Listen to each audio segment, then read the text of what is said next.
Queria que você agora parasse, agora tenta sossegar o teu coração.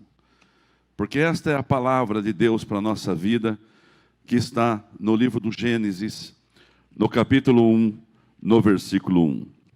Gênesis 1, 1. Assim diz a palavra de Deus. No princípio, Deus criou os céus e a terra. E era a terra sem forma e vazia, e trevas cobria a face do abismo. E o Espírito de Deus se movia sobre a face das águas. Verso 3.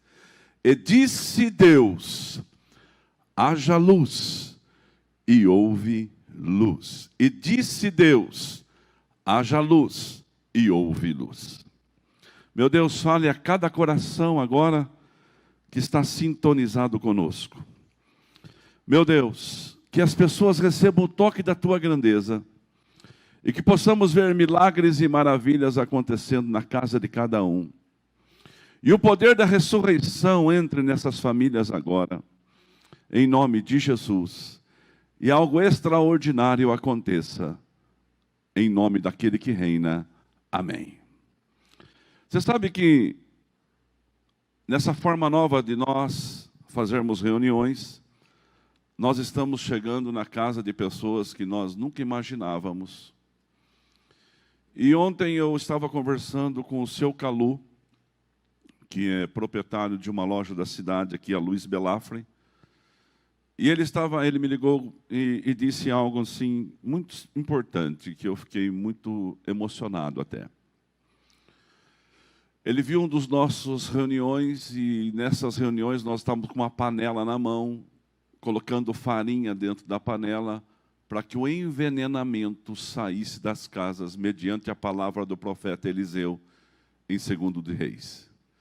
E ele disse assim: até a panela eu peguei, pastor Toninho. Eu fiquei muito feliz. Mando um abraço para você, Calu, e para toda a sua casa. Então nós estamos chegando em alguns lugares porque existe um poder na igreja, na cabeça das pessoas, de criação. De criação. De vez em quando você não fica perguntando assim para algumas pessoas: quem é que consegue criar tantas coisinhas ou tanta historinha para passar no WhatsApp? Eu conheço um que tem um poder criador tremendo. Deus abençoe nosso pastor. Não vou falar o nome, só vou falar onde ele pastoreia, o Morumbi. Poder criador.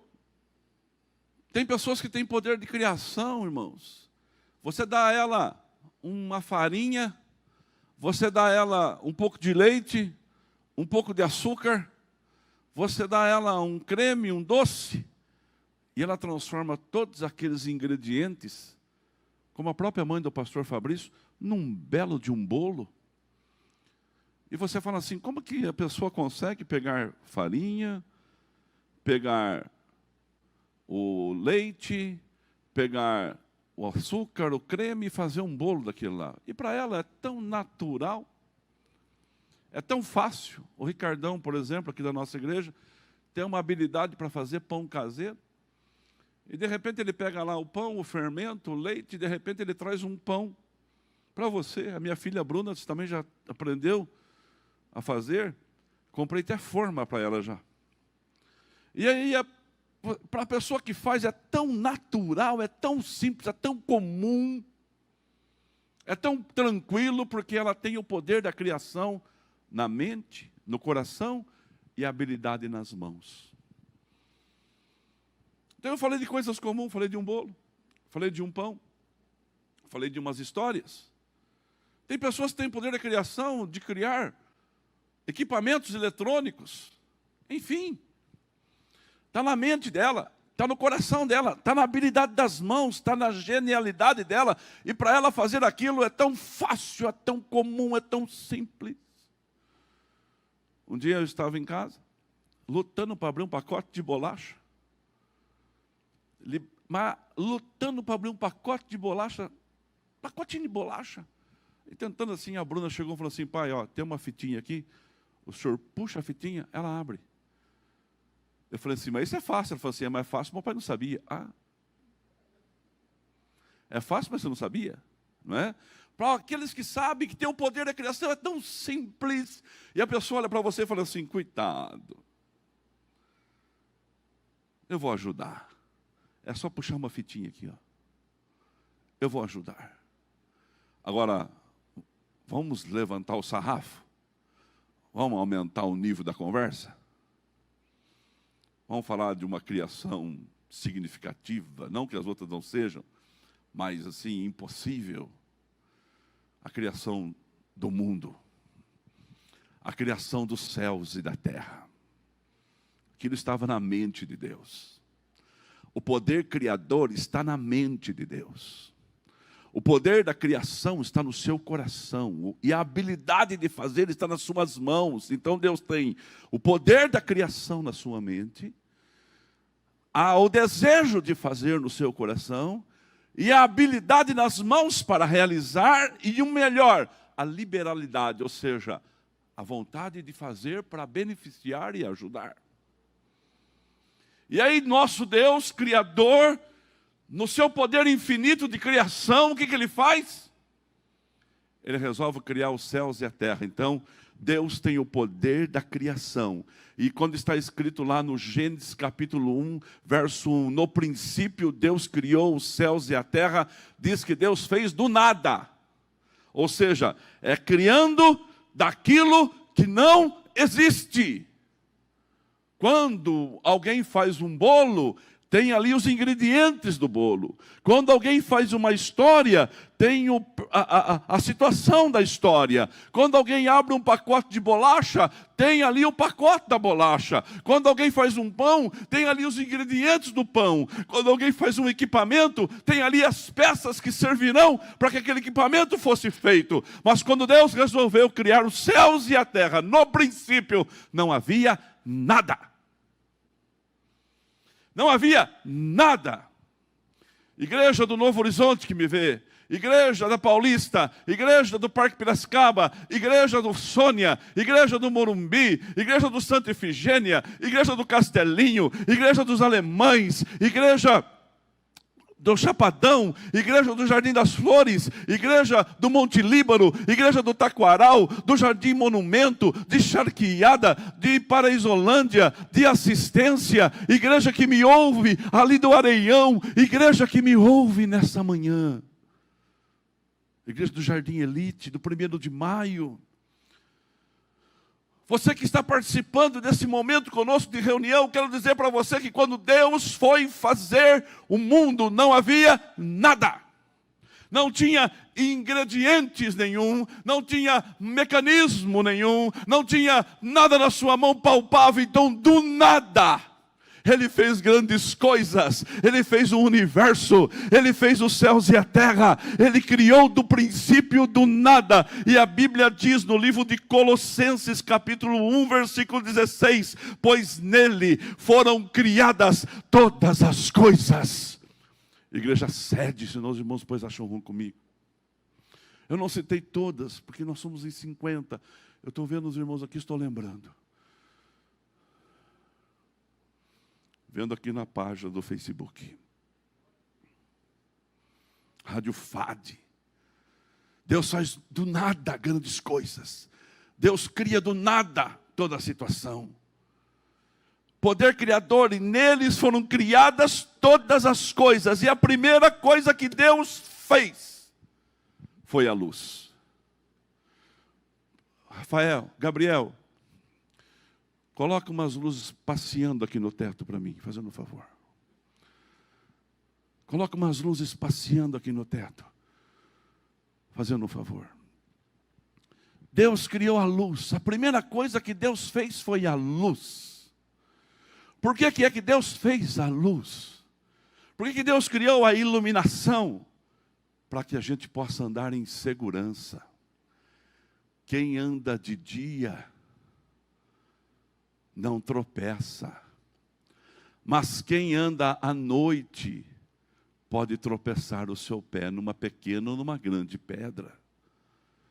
Então a iluminação, ela dá para você segurança. A iluminação dá para você tranquilidade.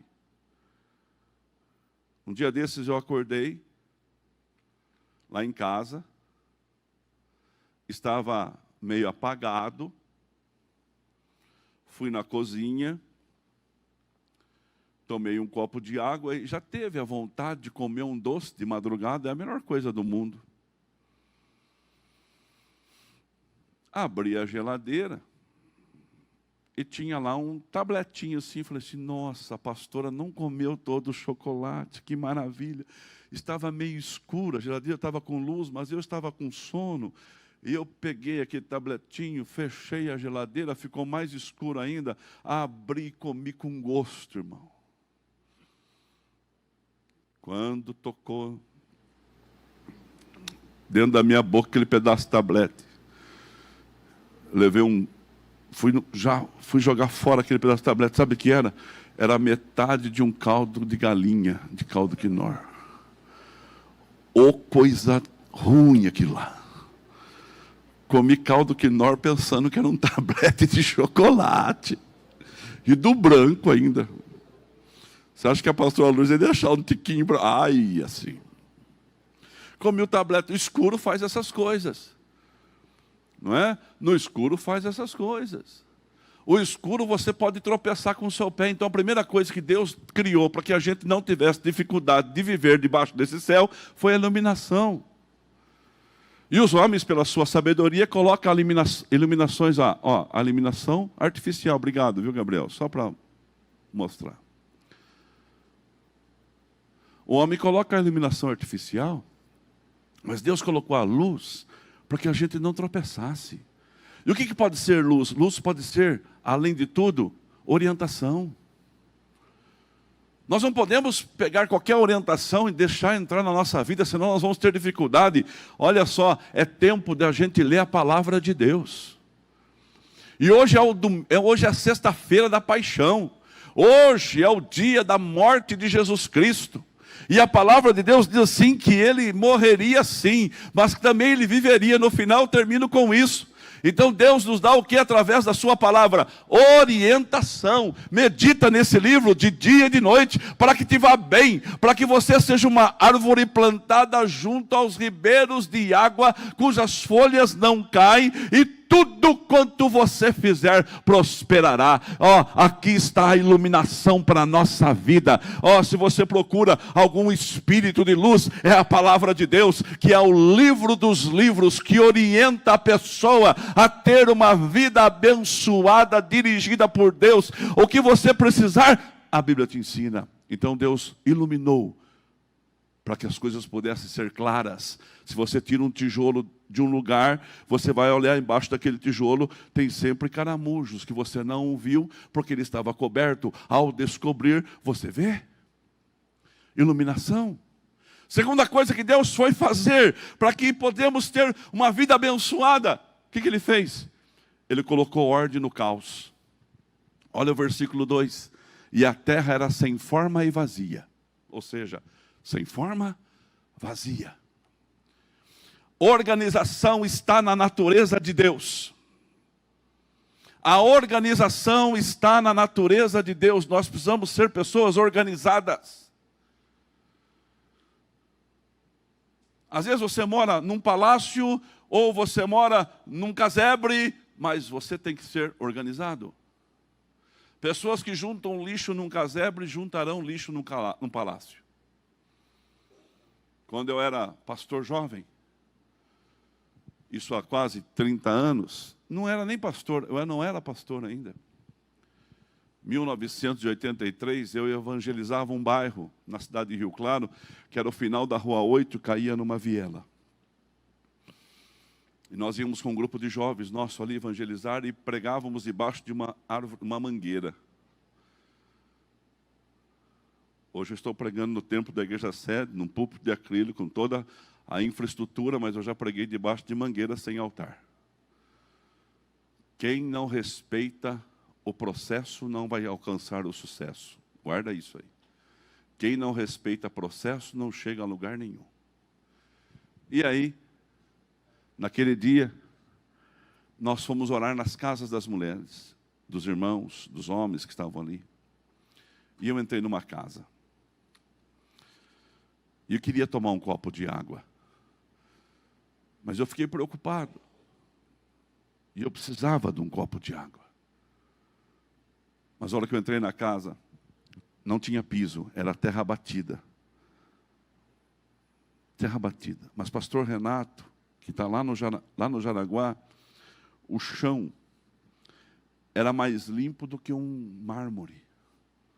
Tudo varridinho, batidinho, não tinha terra solta. A cama, ela não ficava no desnível da casa, eles calçaram a cama para ficar no nível da casa. A mesma coisa com a geladeira, com os móveis, porque era um barranco. E a hora que eu vi, não tinha pia, mas tinha água.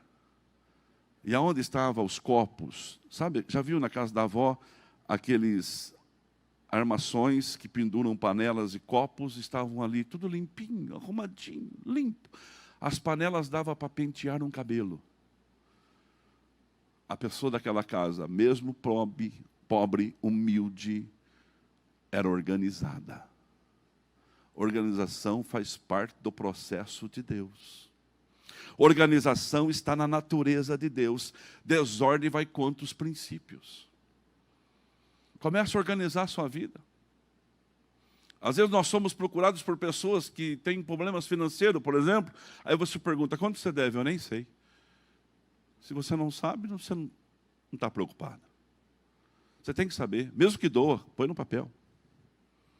Ah, eu não vou no médico não, porque eu vou procurar uma doença. Você tem que saber como está o seu físico. Você não vai procurar, já está lá. Só vai descobrir para fazer o diagnóstico e para fazer o tratamento. Nós temos que ser organizados. Organiza a tua mesa, organiza a tua casa, organiza a tua vida. Principalmente a tua vida agora. O homem é corpo, o homem é alma, o homem é espírito. Nós temos que andar em sintonia. E nós temos que proferir o que nós acreditamos. Está um caos? Deus trabalha no caos. Deus é especialista em caos. Porque do caos, Ele criou os céus e a terra. Ele organizou o sistema. Ele deixou o sistema funcional. Ele deixou as coisas no seu caminho. Olha só, a lua, o sol, as estrelas, o firmamento. Ele foi organizando situações, foi dividindo terra seca de água, foi colocando vegetação onde está, foi colocando lugares gelados onde podem colocar outro tipo de vegetação. Deus organizou o sistema. E quando Ele organiza o sistema, Ele alinha o que estava desalinhado, começa a alinhar a tua vida. Esta é a palavra de esperança para você. Aproveita esse momento, alinha a tua vida, organiza. Organiza. Um dia a pastora pregando aqui na igreja, ela disse assim que as pessoas falam assim, a senhora tem dinheiro? Ela fala assim, eu não. Não, melhor. A pessoa fala assim, está tudo bem? Ela falou, só não tem dinheiro. E Deus falou com a pastora Lourdes num quarto de oração, falou assim, nunca mais fala isso. Porque quando você fala assim, só não tenho dinheiro, eu não posso te dar. Fala que você vai ter. Irmãos, fala que você vai ter saúde. Fala que você vai ter paz. Fala que você vai ter alegria. Fala que você vai ter contentamento. Fala que você vai ter prosperidade. Fala que você vai ter a vida abundante que o Senhor te promete no nome de Jesus Cristo. O ladrão, ele veio com 3 finalidades: matar, roubar e destruir. Mas Jesus veio para dar vida e ela em abundância. Fala, profetiza. E aí Deus, então, depois de trazer iluminação, enxergar tudo, alinhar o sistema, Ele começa a fazer a terceira parte, que é encher o que estava vazio. Deus começa a preencher o vazio. Ai, que coisa mais linda. Verso 11 e 12 do texto de Gênesis. Deus está enchendo o que estava vazio. Então disse Deus, cubra-se a terra de vegetação, plantas que deem sementes e árvores cujos frutos produzam sementes de acordo com as suas espécies. E assim foi, Deus encheu de vegetação. Encheu de plantas, não era uma terra árida, seca, sem nada, agora tinha vegetações.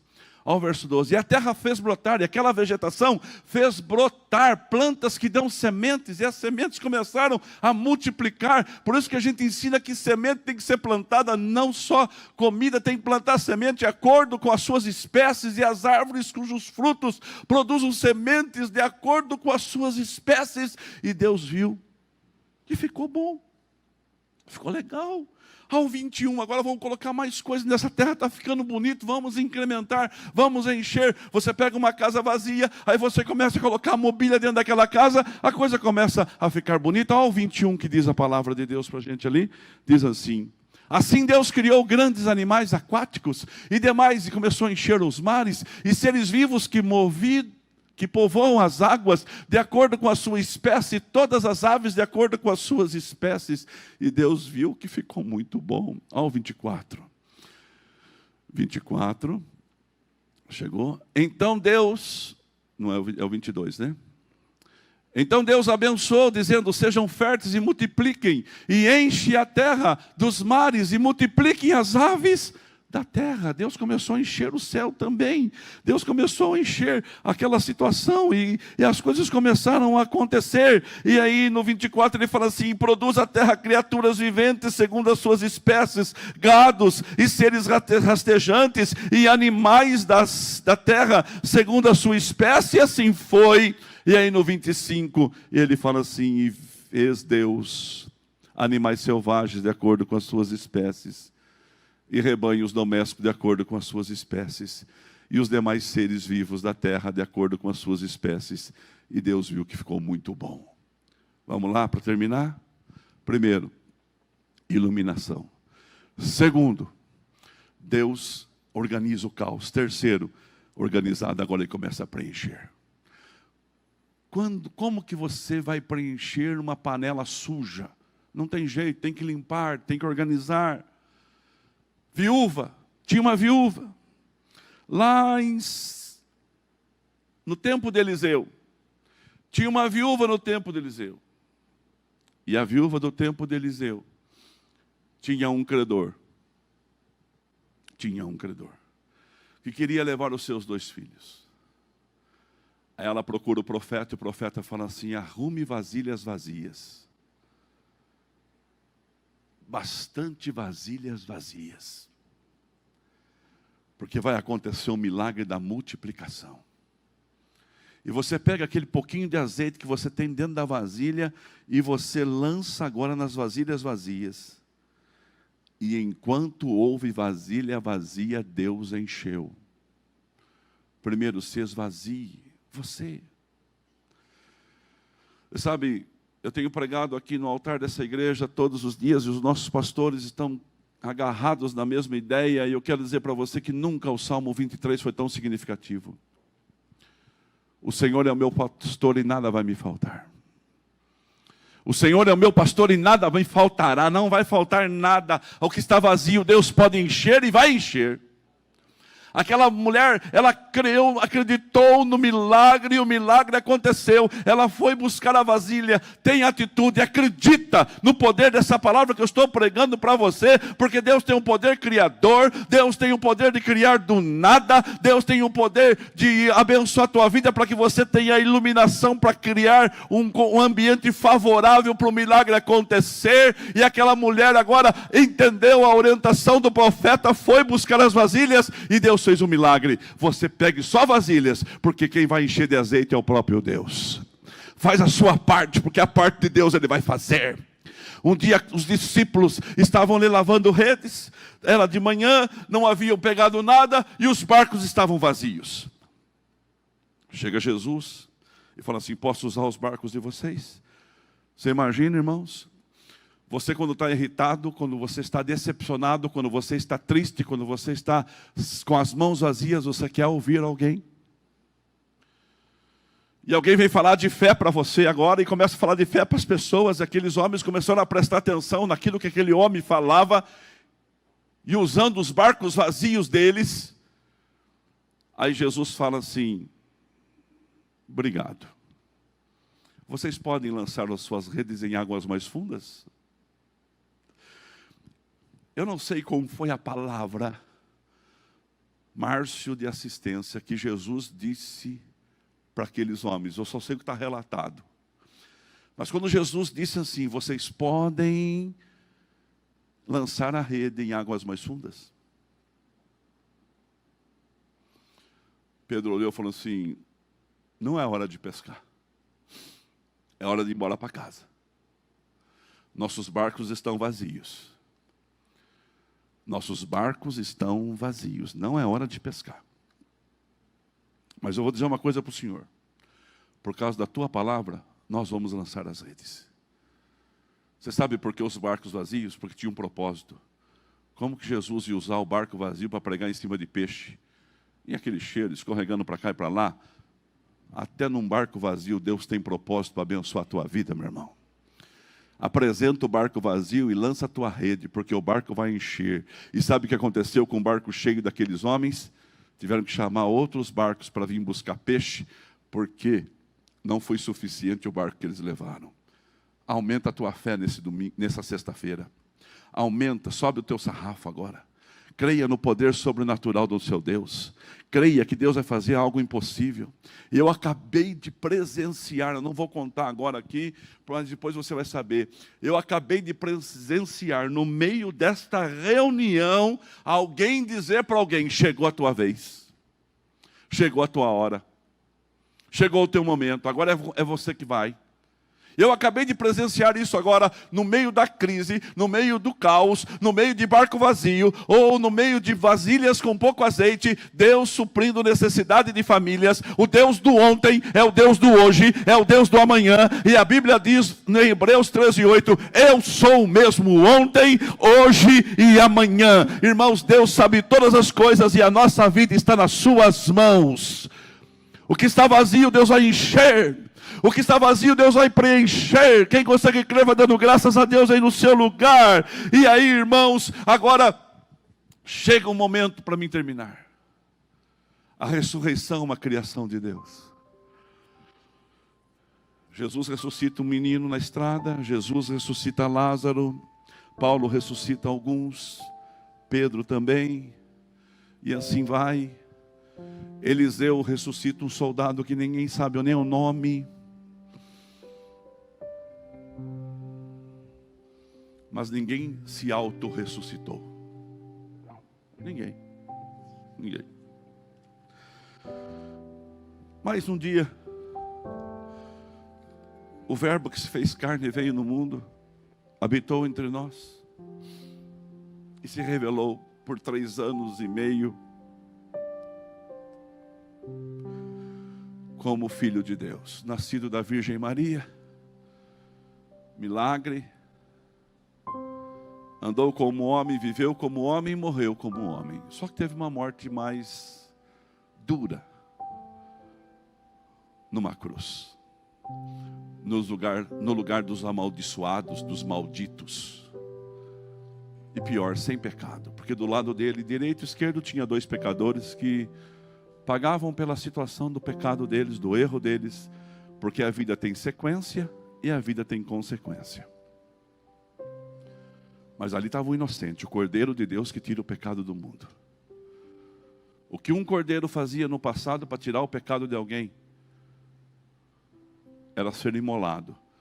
O que o cordeiro tinha a ver com o pecado dos outros? Nada. O que Jesus tem a ver com o meu pecado, com a minha maldição? Nada. Mas Ele deu a sua vida. Ele disse assim, ninguém tira a minha vida, eu que entrego. Sou eu que estou dando. Vocês não vão tirar, eu que estou entregando. Quando falaram assim, sai da cruz aí, se livre, ele mesmo disse assim, ó, eu rogaria meu Pai agora, Ele mandaria para mim anjos que vocês nunca imaginavam que existissem no céu. Miríades de anjos. Ninguém está me forçando nada, eu estou entregando. Mas Ele tinha dito já, Ele tinha alertado. Por isso que eu gosto da Bíblia. A Bíblia é um jogo ganho. A Bíblia é um jogo ganho. Se você tiver paciência, você vai experimentar essa vitória na sua casa também.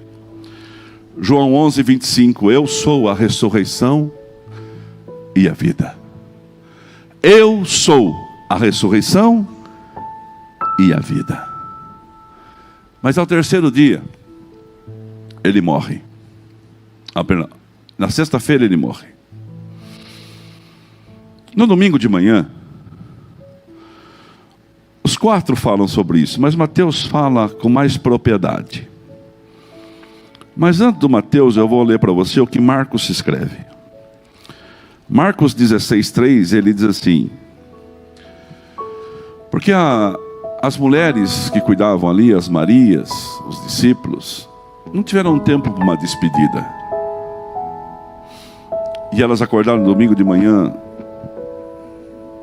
Na tradução dessa Bíblia que eu estou lendo, no livro de Mateus, diz assim, pastor Sérgio: terminando o Shabá, terminando o sábado, logo de manhã. Terminando o sábado, logo de manhã,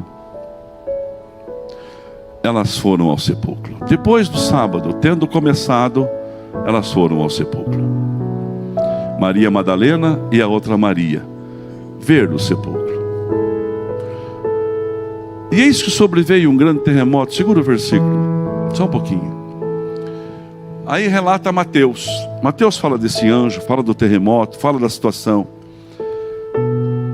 Mas no livro de Marcos 16:3, fala que Maria, essas moças, terminando o sábado, elas disseram assim: nós vamos até lá. 16:3 de Marcos. A hora que a gente chegar lá, elas diziam assim: quem que vai tirar a pedra para a gente? Perguntando umas às outras: quem removerá a pedra para nós? A pedra da entrada do sepulcro. Todo mundo sabia que era uma pedra grande. E ainda tinha a notícia ruim que ele ia ressuscitar. Então os discípulos foram impedidos de chegar, e guardas guardavam aquele sepulcro ali. Mas a notícia boa que eu quero dar para você, a notícia espetacular que eu quero passar para você, é que quando elas foram ao sepulcro, já tinha acontecido a ressurreição. Já tinha acontecido o milagre. Porque um anjo desceu do céu, e um anjo desceu, e um terremoto aconteceu, e os guardas surgiram, e a pedra rolou. A pedra rolou. E quando a pedra rola, o anjo senta-se sobre aquela pedra e fica na expectativa de quem virá para ver o que aconteceu. Porque ele precisava que alguém visse e saísse contando para todo lado que aquele que estava morto já estava vivo. Você acha que o meu Deus, o dono, quem manda, quem dá ordem aos anjos, precisasse que um anjo chegasse ali, Tony Costa, e empurrasse a pedra? Não. O anjo estava ali só para testemunhar, para que a gente testemunhasse como Deus agiu, e a gente contasse. Jesus é onisciente, onipresente, onipotente. Ali já podia sair, passar pelaquela pedra, como você vê nos filmes, e passa e sai. Jesus já tinha ido até pregar no lugar dos mortos. O reino de Deus não para, por isso que a igreja não para. Ai de mim se não pregar o evangelho. Eu preciso pregar o evangelho, ou aqui, ou ali, ou lá. Eu preciso falar. Sou chamado para isso. Você foi chamado para isso. Mas se a pedra que te assusta, Bruna, e ela é grande demais, Marcela,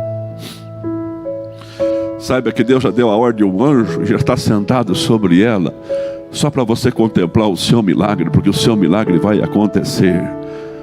O poder da ressurreição, Wagner, está sobre a sua vida. Quem recebe essa palavra vai dando glória a Deus. E com as suas mãos levantadas aonde você está, eu quero te abençoar agora. Já tem um anjo sentado sobre a pedra. Já tem um anjo sentado sobre a pedra. Ele canta la shuri, anda la suri, anda la barabás. Ele canta la suri, anda le shiri, anda le canta la bassa, la barabás.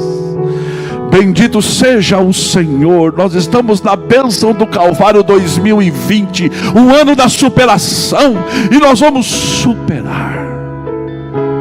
Nós vamos superar. Eite candalabás, com as suas mãos levantadas à sua casa. Pastor Sérgio, corre aqui para você orar e abençoar as famílias, porque Deus vai sarar essa nação. Deus vai sarar essa nação. E como nós ouvimos hoje aqui, nós vamos sair mais fortes. Se organiza, busca a iluminação da palavra de Deus.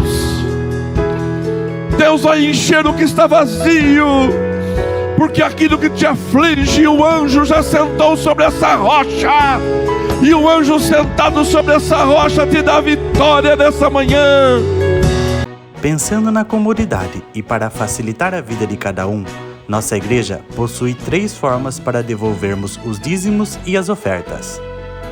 Você pode comparecer em um dos cultos em nossa igreja ou entregar para nossos pastores de plantão. Lembrando que o templo fica aberto das 8 da manhã às 18 horas. Você pode fazer uma transferência bancária, sendo TED ou DOC, do banco de sua preferência, ou um depósito direto no caixa, lembrando dos nossos dados para depósito ou transferência. Agora, você pode usar o Pix, um jeito prático e rápido de fazer pagamentos. Para fazer é muito fácil. É só acessar o aplicativo do seu banco e escolher Pix. Clique em transferir e coloque a chave do destinatário. Na nossa igreja, a chave é o número do CNPJ. Digite o valor, confira os dados da conta e clique em transferir. Pronto, transferência realizada com sucesso. Para entregar o seu dízimo ou a sua oferta, faz um Pix.